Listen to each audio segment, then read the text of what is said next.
Well, perhaps this has happened to you. You start to notice a friend or family member who only sees their side of the story, and they will twist everything to prove their point. It's confirmation bias, and it can be tricky to bring up and even harder to recognize in ourselves.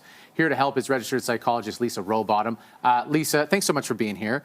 Does that sum up confirmation bias in the right way? And when that happens, what exactly is going on in the mind when we have confirmation bias? So I think it's important to keep in mind that confirmation bias is not anything we ever usually intentionally do. Like occasionally you see people deciding they're just not going to listen to anyone, but most of the time it's something that happens more subconsciously, where we start listening or interacting with our environment in a way that picks out things that support our opinions or things we believe, and we discount things that don't.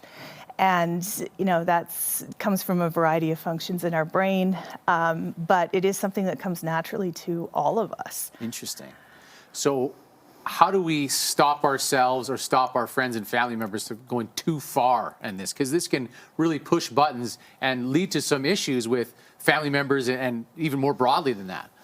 So I think it's important to remember that confirmation bias happens for several different reasons, but one of them is that often our beliefs and our ideas are very tied to who we are or to our identity.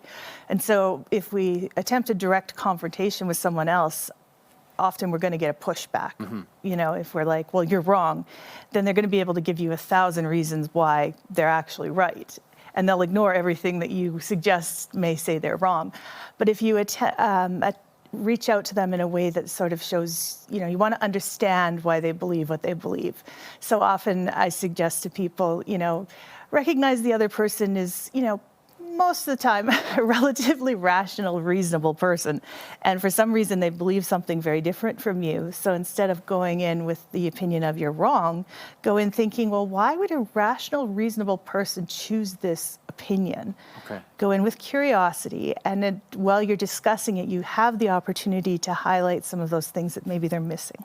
Now, what if you're the person on the other end? Someone is coming at you, kind of asking these questions. It could be very easy to put up your shields on that. What's your advice for someone on the other side who has friends questioning how they got to their opinions?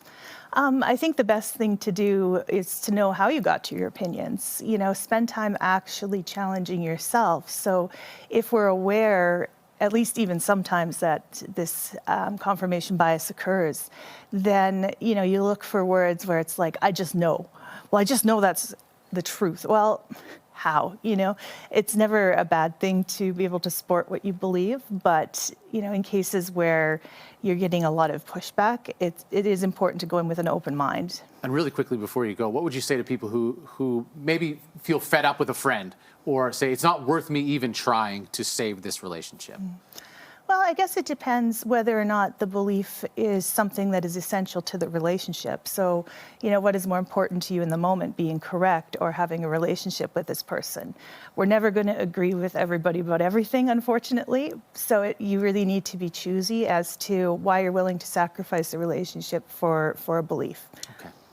Lisa, we always appreciate your insight. Learned a lot about confirmation bias here this morning and maybe how to handle it with your friends. If you'd like to reach out to Lisa or learn more from her or her team at Sojourn Psychology, you can visit sojo.ca.